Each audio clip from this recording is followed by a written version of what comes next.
la fabrication d'un allume-feu combustible pour ton fire steel. Donc pour ça, tu vas avoir besoin de cire que tu vas venir faire fondre et d'un Tampax qui est complètement enveloppé. C'est très important. Une fois que la cire elle est bien fondue, tu vas prendre ton Tampax et tu vas ouvrir seulement la partie inférieure. Tu vas laisser en place la partie en haut et tu vas venir le tremper dans la cire. Une fois qu'il était bien gorgé, tu viens le retirer, tu viens laisser refroidir forcément.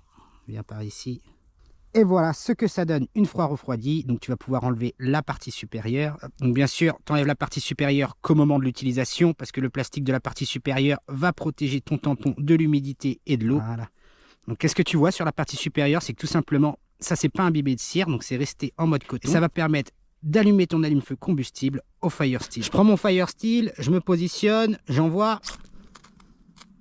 Et tu vas voir que ça brûle beaucoup plus fort et surtout beaucoup plus longtemps. Pour un petit tampon comme ça, parce que c'est le plus petit des tampons que j'ai pris, tu peux compter environ 5 minutes, 6 minutes de combustion pour l'avoir plongé à demi dans la cire. Donc c'est plutôt pas mal déjà, surtout pour un allume-feu que tu veux utiliser au fire steel. Donc là, tu n'as pas besoin de briquer quoi que ce soit pour pouvoir l'allumer. Tu as aussi avec le tampon une solution aussi sympa que la précédente. Bon, celle-là ne fonctionnera pas au fire steel, mais tu le trempes complètement et tu vas pouvoir l'utiliser comme allume-feu combustible avec un briquet.